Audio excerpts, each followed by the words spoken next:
ये धरती पर स्वर्ग जैसी जगह की कहानी है,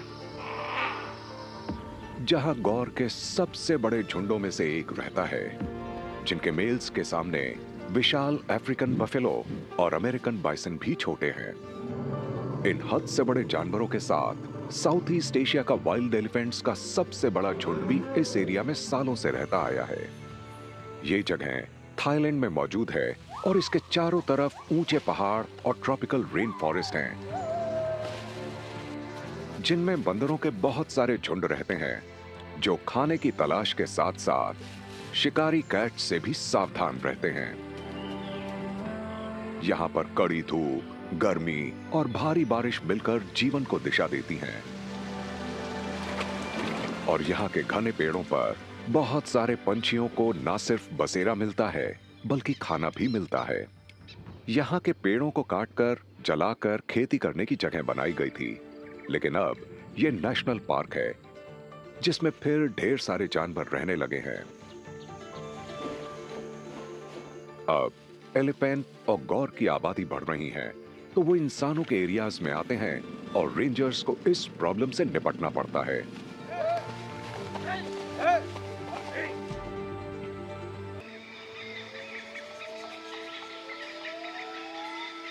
कोईबुरी नेशनल पार्क के ये ऊंचे ऊंचे पहाड़ टेनासेरिम हिल्स रेंज का हिस्सा हैं। यहाँ की विविधता वाकई बहुत हैरत अंगेज है। यहाँ हरे भरे जंगल हैं, सूखे पेड़ों वाले इलाके हैं और सवाना जैसे घास के मैदान जगह जगह पाए जाते हैं। साउथ में मलेशिया से शुरू होकर नॉर्थ में म्यांमार के बॉर्डर तक एक के बाद एक कई थाई नेशनल पार्क्स हैं, जो किसी हार के मोतियों जैसे हैं। और उनमें सबसे खास है कोईबुरी।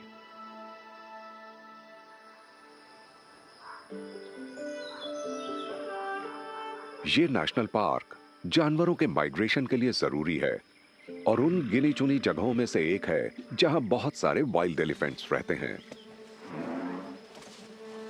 30 साल पहले पूरे थाईलैंड में उनकी आबादी कम होकर सिर्फ 2000 रह गई थी।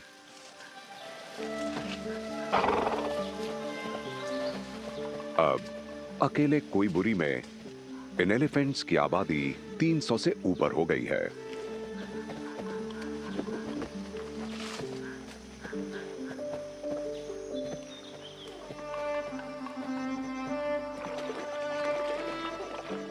उनके साथ यहां पर दुनिया के सबसे बड़े साइज के जंगली मवेशी रहते हैं, यानी ये शानदार गौर।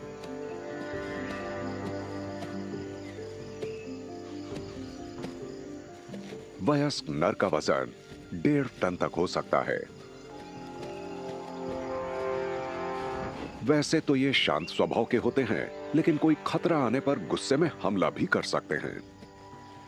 फिलहाल जबरदस्त गर्मी, धूप और कीड़ों की बढ़ती आबादी की वजह से ये जानवर थोड़े चिड़चिड़े ही रहते हैं।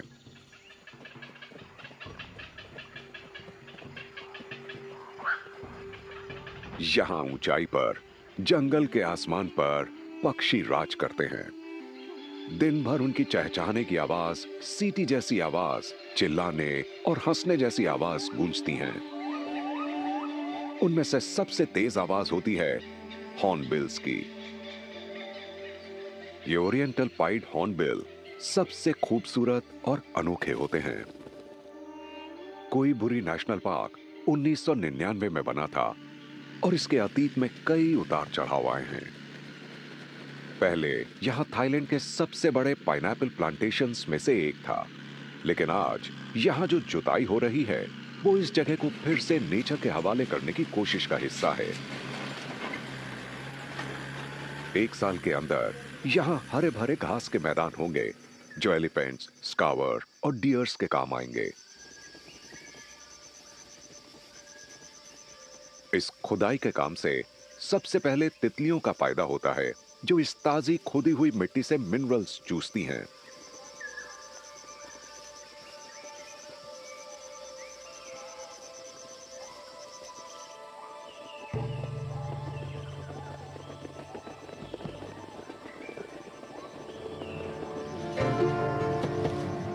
कई बड़े लैंड मैमल्स की तरह इन गौर्स का भी बहुत शिकार किया गया था। बीमारी से कई गौर मरे और जंगल तबाह होने की वजह से भी वो एक्सटिंक्ट होने वाले थे। कोई बुरी जैसे एरियाज जो प्रोटेक्टेड हैं और जहां कोई आ नहीं सकता, वही जगह अब उनकी सुरक्षा के लिए आखिरी ठिकाना है। ये सुंदर और हट्टे कट्टे जानवर देखने में स्टेरॉइड्स लेने वाले बॉडी बिल्डर जैसे लगते हैं। गर्दन के ऊपर का मोटा हिस्सा इन्हें देखने में और डरावना बनाता है, लेकिन खतरनाक दिखने के बावजूद गौर्स अपनी जिंदगी बहुत शांति से जीते हैं। छोटे गौर हमेशा झुंड के साथ रहते हैं और उनकी मां के अलावा झुंड में मौजूद दूसरी माताएं भी उनका ख्याल रखती हैं और एक फीमेल हमेशा चौकन्नी रहती है। सोमफोन यैमॉड, जिन्हें लोग यंग कहते हैं, ये नेशनल पार्क में रेंजर स्टेशन संभालते हैं। ये और इनके साथी नू यहाँ पर कई सालों से गौर्स के बर्ताव को स्टडी करते आए हैं। क्रैटिंग या गौर अपनी तेज नजर से हर हलचल पर ध्यान देते हैं। कोई अनजान गंध महसूस होते ही ये अलर्ट होकर आसपास देखने लगते हैं और अगर हम आगे बढ़ते रहे तो वो भाग जाते हैं।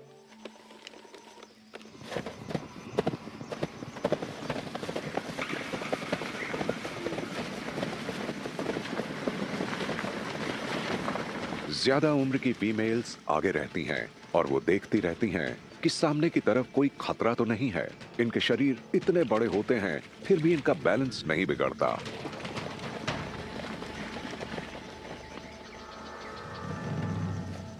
और जल्द ही खतरा टलने के बाद ये फिर शांति से घूमने फिरने लगते हैं।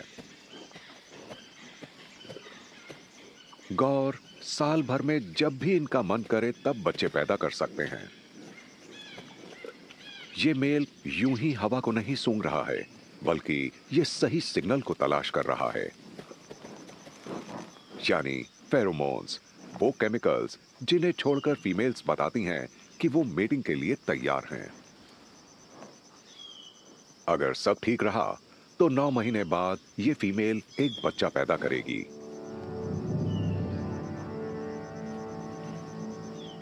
यहां गश्त लगाते हुए यंग और नू देखते हैं कि गौर अपने प्राकृतिक आवास में अच्छे से फल फूल रहे हैं।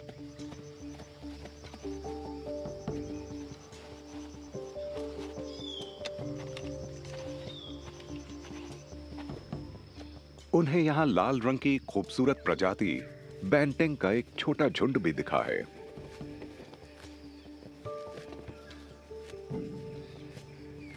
ये गौर के थोड़े कमजोर रिश्तेदार हैं, जो हमेशा ज्यादा गीले एरियाज या फिर घने बैम्बू फॉरेस्ट में रहना पसंद करते हैं।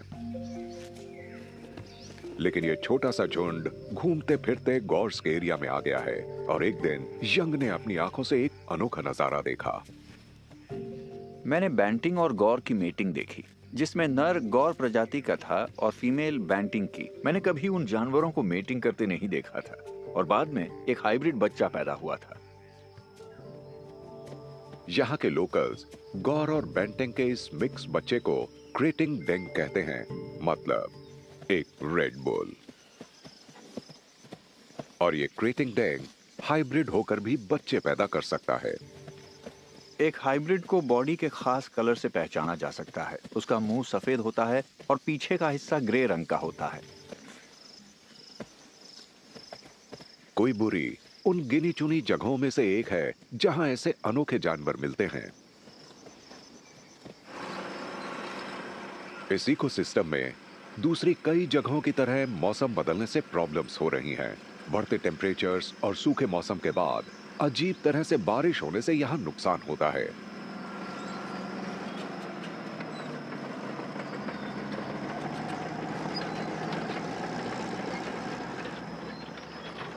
लेकिन इन पार्क्स में सिर्फ नुकसान नहीं हो रहा, बल्कि यहां नए तरीके आजमाकर हालात सुधारे भी जा रहे हैं।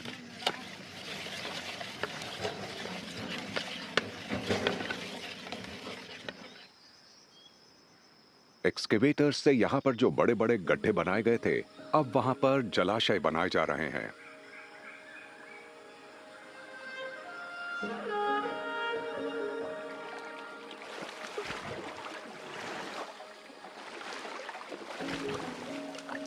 इन जलाशयों में जानवरों को सूखे मौसम के दौरान भी हमेशा पानी मिला करेगा।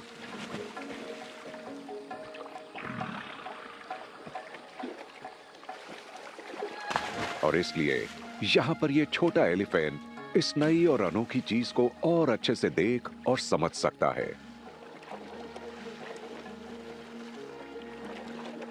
अब क्योंकि इस जगह का पानी कुछ दिनों बाद सूखकर गायब नहीं होता, इसलिए यहाँ जानवरों की परेशानी कम हो गई है। लेकिन भाई बहनों की लड़ाई जारी रहेगी।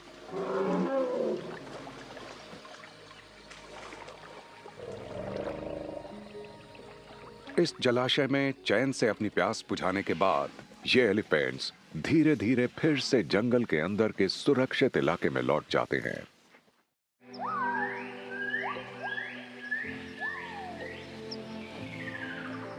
कुछ खतरनाक शिकारी नजर आए बिना आगे बढ़ते हैं। इस हर्मिट स्पाइडर का सबसे खतरनाक हथियार है इसकी सब्र रखने की आदत। ये शिकारी एक जगह इंतजार करता है। जाल हिलने से पता चलता है कि शिकार पास में है।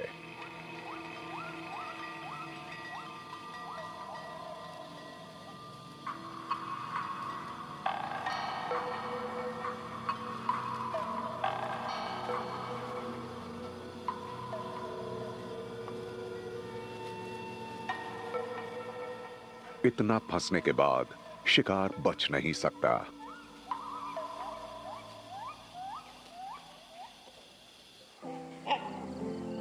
यहां ऊंची टहनियों पर ग्रेट हॉर्नबिल्स बिल बांटकर खाना खाते हैं।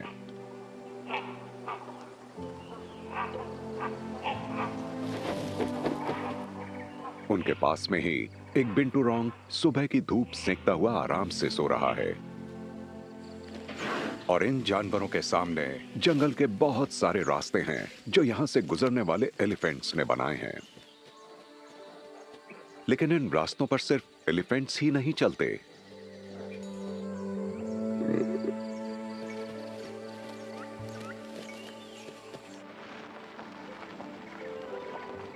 दूसरी तरफ इस रेंजर जोन में यंग और नू एक खास रास्ते पर कुछ जरूरी काम कर रहे हैं।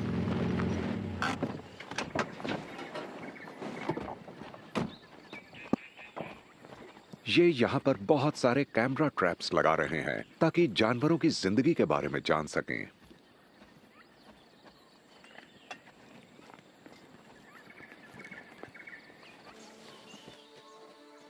जिन एरियाज में टूरिस्ट का आना अलाउड है, वहां जानवरों का दिखना और फोटोज लेना आसान है। लेकिन हमें यह भी जानना है कि कौन से जानवर फिर से जंगल के अंदर छुपे हुए हिस्सों में लौट आए हैं जहां कोई इंसान नहीं जाता। सबसे पहले यहाँ एक वाइल्ड डॉग या रेड डोल आता है और उसके बाद एक एशियन टेपियर। हमेशा छुप कर रहने वाला लेपर्ड भी इसके सामने आता है और ये दो मॉनिटर लिजर्ड्स भी जिनकी किसी बात पर बहस हो गई है। देर रात के वक्त एक बड़ा इंडियन सिवेट यहाँ आता है, एक बिंटूरोंग, एक बहुत शर्मीला गौर, कुछ डियर्स, एक सन बेयर और डियर्स, ये क्लाउडेड लेपर्ड, फिर रेगुलर लेपर्ड, फिर एक काला लेपर्ड और ये सब शिकार पर निकले हैं। पॉर्क्यूपाइन्स भी।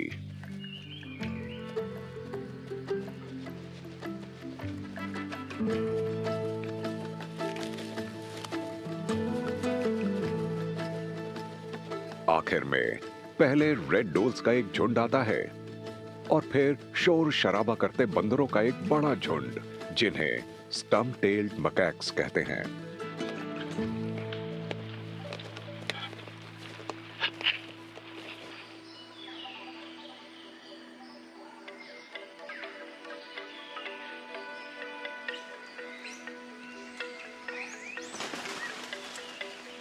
ये बेहद क्यूरियस और शरारती बंदर इस रेन फॉरेस्ट में रहने वाले सबसे भुक्कड़ जानवर होते हैं और यहाँ मिलने वाली कई तरह की चीजें खाते हैं। अपने फुर्तीले हाथों और जबरदस्त भूख के चलते ये स्टम्प टेल्ड मकैक्स बहुत सारे हरे भरे पत्ते, फल कीड़े और यहाँ तक कि छोटे वर्टिब्रेट्स भी खाते हैं।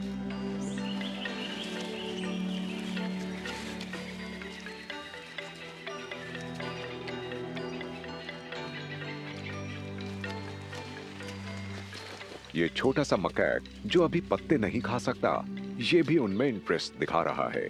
इससे पता चलता है ये जल्द ही कितना ज्यादा खाने लगेगा। इनके 2 मेटिंग सीजन्स होते हैं, इसलिए छोटे बच्चों का पेट पालने की जिम्मेदारी कभी खत्म नहीं होती।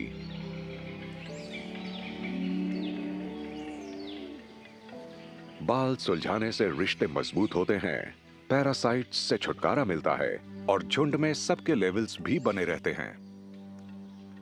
जिसका रैंक ऊंचा होगा उसके बाल ज्यादा सुलझाए जाएंगे और उसका रैंक बना रहेगा। पर इनकी जिंदगी हमेशा शांति भरी नहीं होती।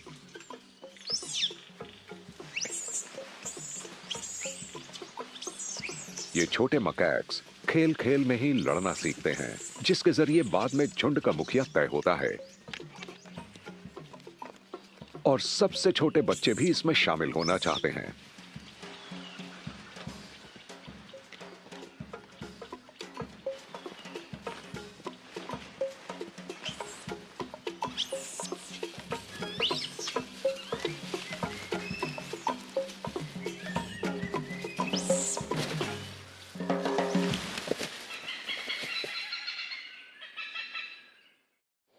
पहले कोईबुरी में मोटे और बहुत ऊंचे पेड़ थे।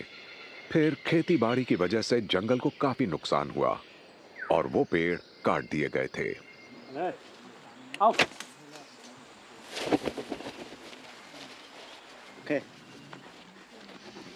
उन खूबसूरत और जगह जगह से खोखले रहने वाले पेड़ों में कीड़ों को खाना और पक्षियों को घोंसला बनाने की जगह मिलती थी।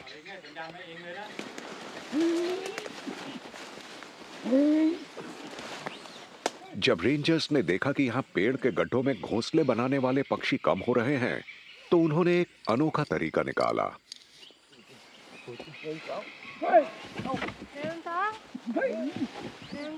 पास के एक विनयार्ड ने पुराने वाइन बैरल्स दे दिए।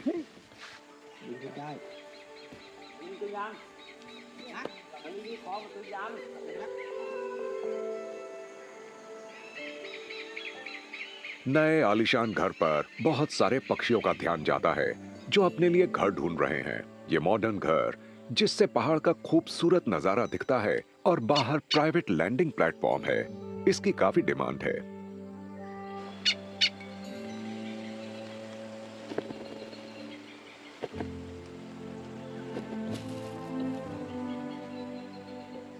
एक के बाद एक कई पक्षी इसे देखने आ रहे हैं।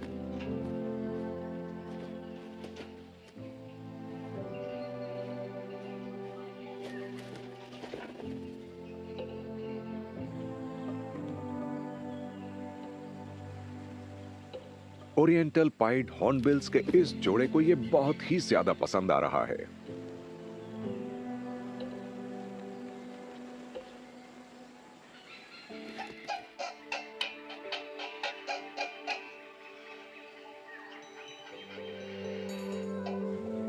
आखिर में फीमेल अंदर जाकर भी देखती है।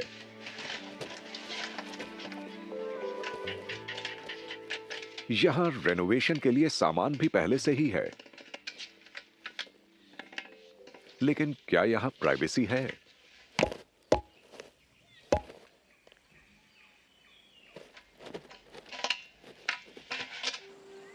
मेल अपनी पार्टनर के लिए इस नए घर में क्ले लेकर आता है।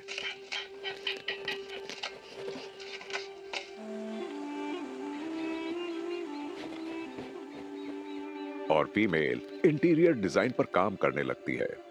ये क्ले में अपना थूक मिलाकर उससे अंदर आने का रास्ता पतला करती है।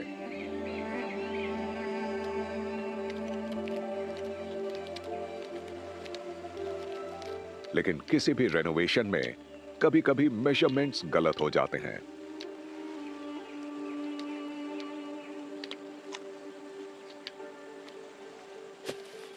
रास्ता पतला करके फीमेल और बच्चे शिकारियों से बचे रहेंगे।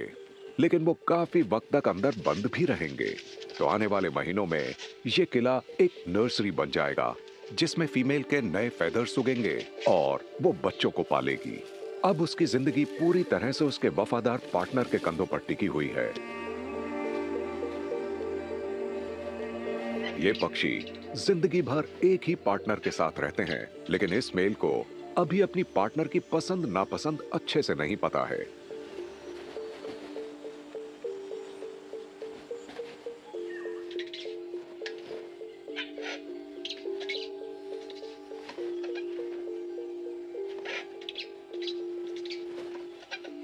उसे खुश करने के लिए और मेहनत करनी पड़ेगी।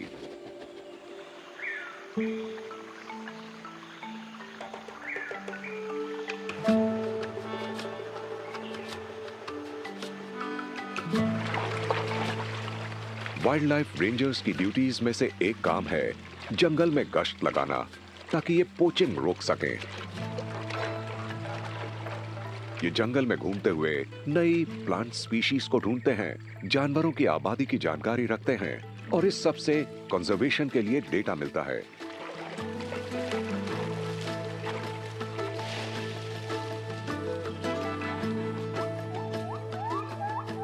इनका काम शांति से होना चाहिए, लेकिन जानवर उसे शांति से होने नहीं देते।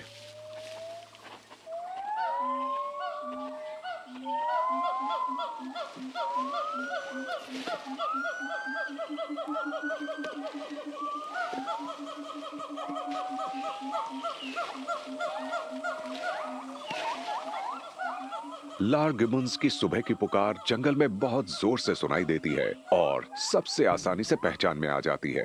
अपनी जोर की पुकार से वो ये ऐलान करते हैं कि ये एरिया उनका है और इसलिए आसपास के एरियाज के बंदर यहां नहीं आ सकते।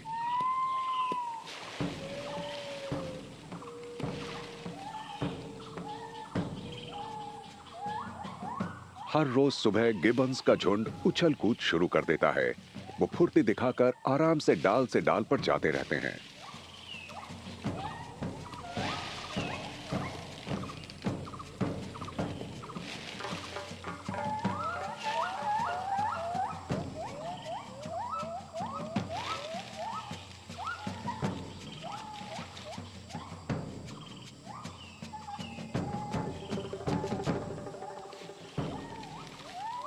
जब उनकी एनर्जी थोड़ी कम होती है तब जाकर पेड़ों पर शांति छा जाती है और वहां का माहौल बदल जाता है।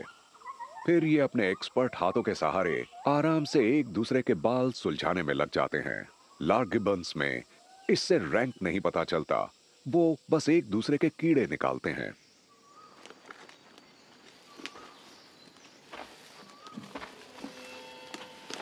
जंगल के जानवरों पर नजर रखने के अलावा रेंजर्स का एक और जरूरी काम होता है पोचर्स के फंदों को ढूंढना।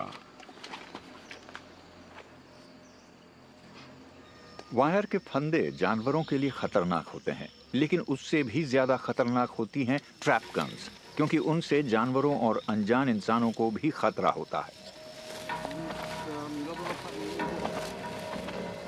हमारी पेट्रोल टीम ऐसे ट्रैप्स को ढूंढती रहती है। पेड़ पर बंदूक बंधी होती है और ट्रिप वायर से ट्रिगर दबता है। किसी इंसान या जानवर के कदम वायर से टकराएं तो गन फायर हो जाती है। ऐसे ट्रैप्स ने कुछ लोगों की जान भी ली है।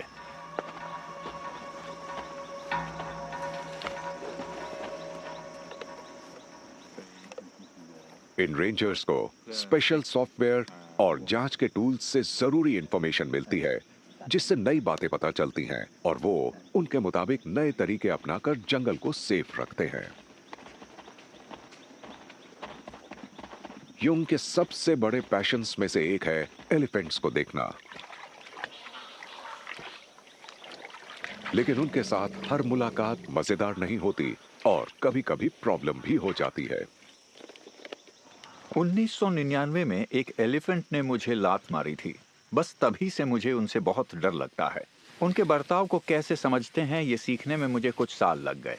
अब मैं पहचान लेता हूँ कि वो कब गुस्से में है और कब शांत। कुछ एलिफेंट चिड़चिड़े हो जाते हैं, खासकर जब उन्हें अपने बच्चे की फिक्र होती है।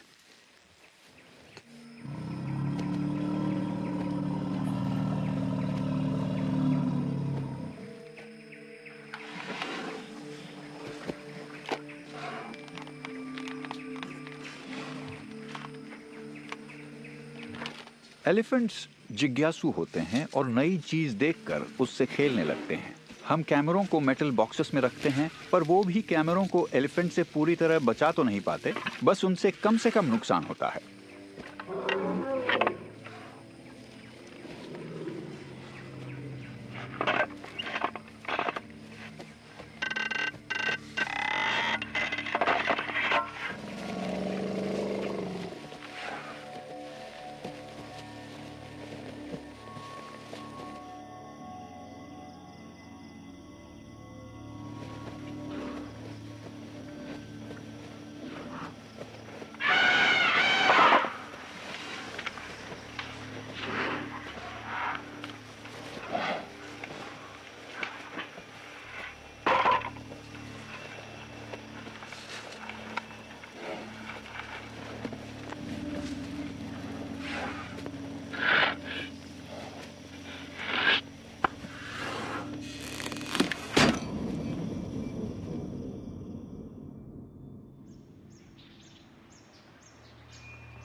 वो एलिफेंट्स तो चले गए, लेकिन यहाँ काफी तबाही करते हुए गए हैं।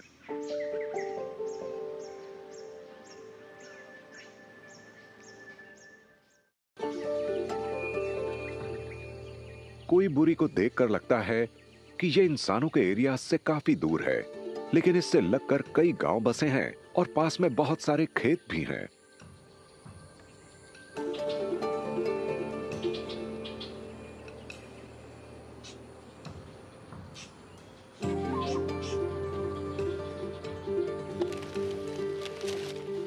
पाइनएप्पल प्लांटेशंस यहाँ के किसानों के लिए गुजारे का अहम जरिया हैं।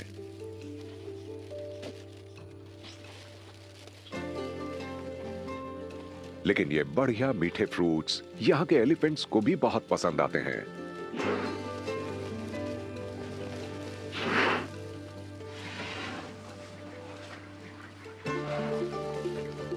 इसी वजह से कई बार एलिफेंट्स और किसानों के बीच झड़पें हुई हैं।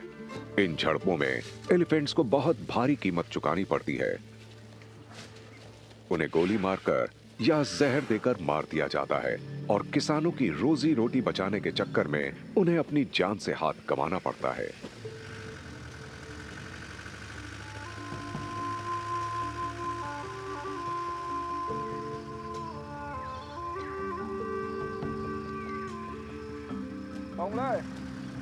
इसलिए यहाँ इंसानों और जंगली जानवरों के बीच की लड़ाई को रोकने का अनोखा तरीका निकाला गया है।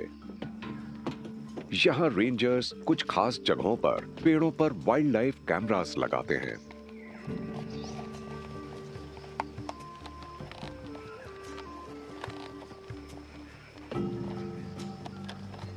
और मोबाइल फोन नेटवर्क से उनके वीडियोस सीधे कंट्रोल रूम में दिखते हैं।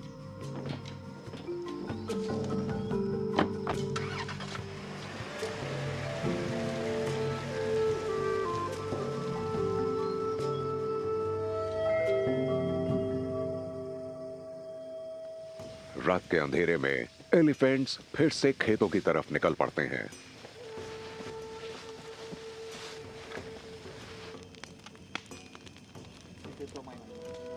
अब इंतजार करना है।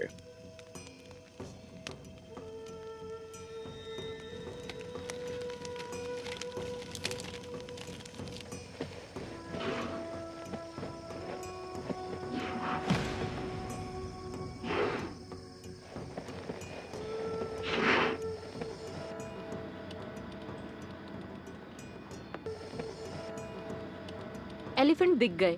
रेंजर नंबर 2 तैयार रहो। अच्छा ठीक है, हम लोग तैयार हैं। एलिफेंट्स कैमरा 20 के सामने से गुजर रहे हैं। ठीक है, हम वहां जा रहे हैं।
आखिरकार एलिफेंट्स लौट जाते हैं, लेकिन यहाँ साल भर पाइनएप्पल्स की खेती होती है, इसलिए इन रेंजर्स को हमेशा अलर्ट रहना पड़ता है।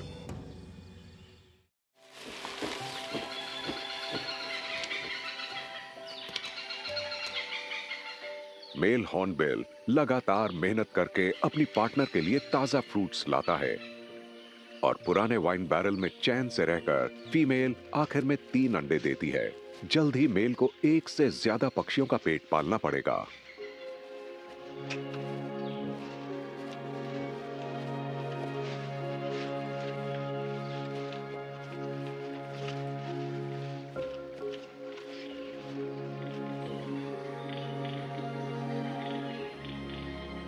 इसलिए उसके पास आराम करने का टाइम नहीं है।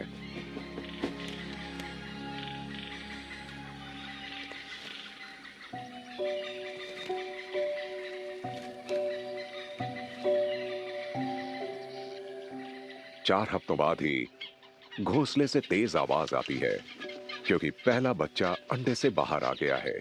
अभी इसके पंख भी नहीं हैं, ये गुलाबी है और शोर कर रहा है। मेल हॉर्नबिल प्रोटीन से भरी एक छिपकली लाता है, जिसे ये भूखा बच्चा पूरा खा जाता है। उसकी हड्डियां भी नहीं छोड़ता।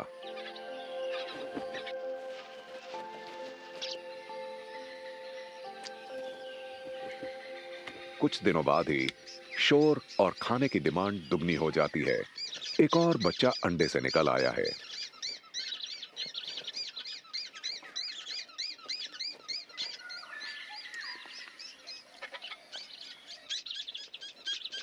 लेकिन घोंसले में भी जिंदगी आसान नहीं होती। जो बच्चा ज्यादा शोर करेगा और जिसकी चोंच ज्यादा बड़ी हो, उसे सबसे ज्यादा खाना मिलेगा।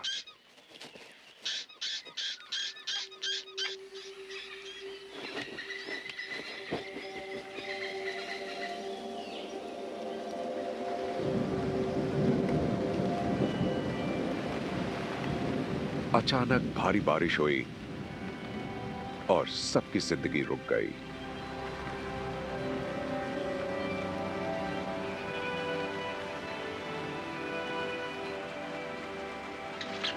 और वाइन बैरल में किसी की जिंदगी खत्म हो गई। हॉर्नबिल का दूसरे नंबर का कमजोर बच्चा आखिरकार मर गया।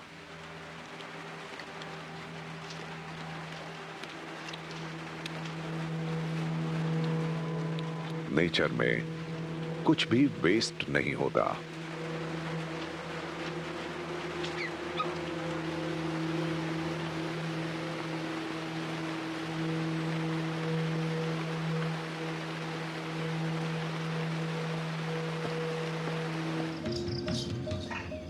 कुछ बदकिस्मत पक्षी या रसीले फ्रूट्स या फिर सिर्फ हरे भरे पत्ते लॉन्ग टेल्ड मकैक्स को जंगल में जो भी मिले वो खाते रहते हैं।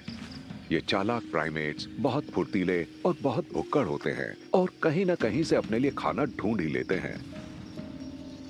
उनसे अलग जो जानवर सिर्फ पेड़ पौधे वगैरह खाते हैं, उनके लिए जंगल में खाना बहुत है, लेकिन एक जरूरी चीज नहीं मिलती, सोडियम। और हेल्दी रहने के लिए इस मिनरल की जरूरत बहुत ज्यादा होती है।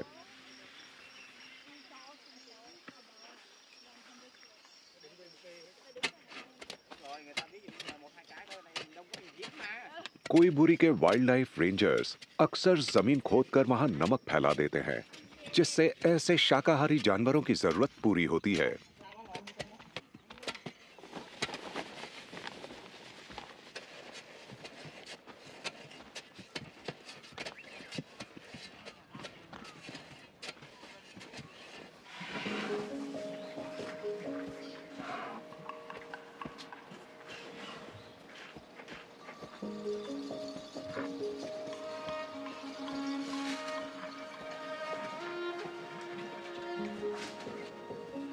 ये जगहें एलिफेंट्स को बहुत पसंद है और दूसरे हर्बीवोरस जानवरों को भी, जिन्हें यहाँ सोडियम मिलता है जिसकी उन्हें सख्त जरूरत होती है।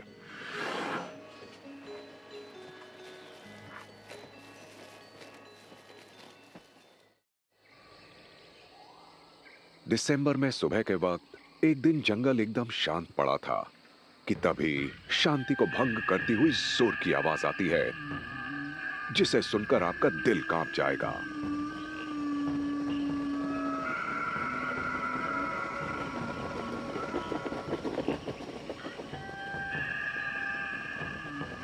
ये मेल गॉर्स की मीटिंग करने की पुकार है, जिसे सुनकर पूरे झुंड में हलचल मच जाती है।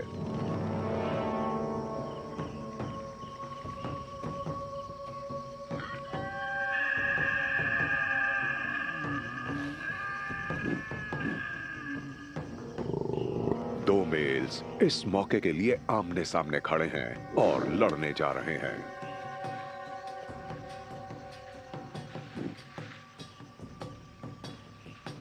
वो एक दूसरे को घूरते हुए आगे बढ़ते हैं। अब यहां इतनी टेंशन है कि सब उसे महसूस कर सकते हैं। जब ये बड़े जानवर लड़ाई करते हैं तो अपनी जबरदस्त मसल्स की ताकत लगाते हैं।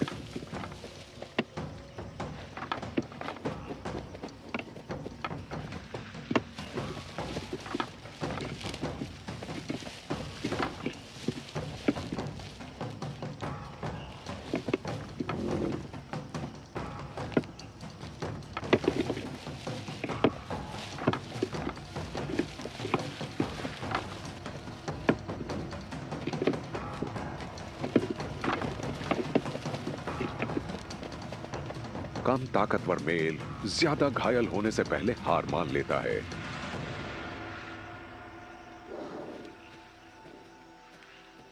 लेकिन इस लड़ाई में हारने वाले मेल का काफी खून बहता दिख रहा है।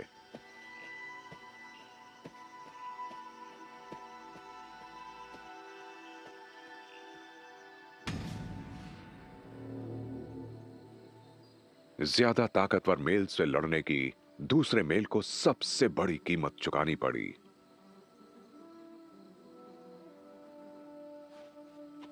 वाइल्ड लाइफ रेंजर नू देखने आए हैं कि उसे लड़ाई में कितनी चोट लगी है, जिससे पता चलता है कि लड़ाई खतरनाक थी।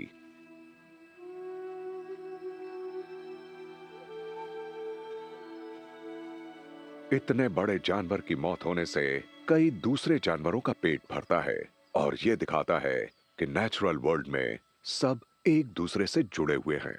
यहाँ प्रेडेटर्स, स्कैवेंजर्स और शिकार, सबकी पॉपुलेशन इतनी बढ़ने से कोई बुरी के सबसे शानदार शिकारी के यहाँ लौटने के चांसेस बढ़ जाते हैं, यानी टाइगर।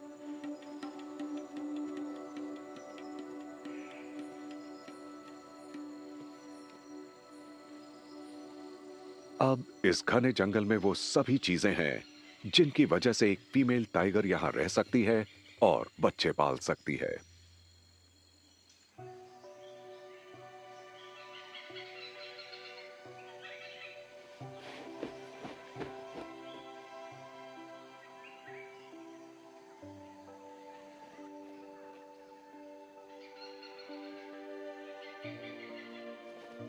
बिना आराम किए लगातार मेल हॉर्नबिल अनगिनत बार घोंसले तक खाना लेकर आया है ताकि उसकी फैमिली का पेट पल सके।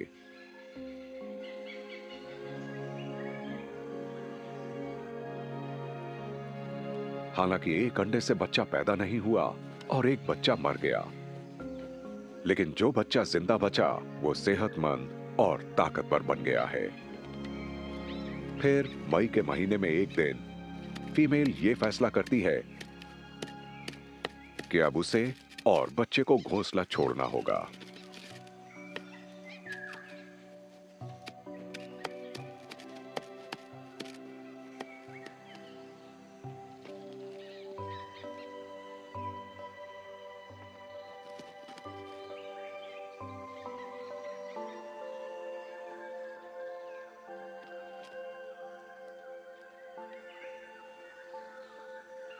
हिचकिचाते हुए ये छोटा हॉर्नबिल बाहर आने के रास्ते के किनारे पर खड़ा है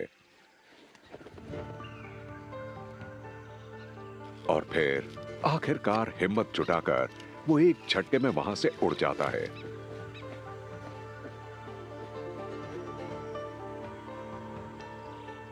दोनों हॉर्नबिल आखिर में फिर एक हो जाते हैं।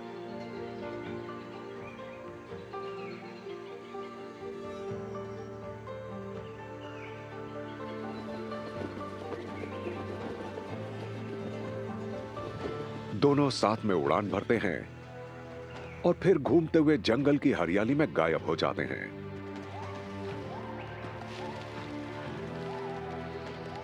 जिंदगी का सफर आगे बढ़ जाता है। कोई बुरी नेशनल पार्क में अब उम्मीद की नई किरण दिखाई देने लगी है। इस जंगल को खुशहाल रखने में इसके हर क्रीचर का एक अहम किरदार है। साथ मिलकर वो इस शानदार जंगल के लिए और इसमें रहने वालों के लिए भी काफी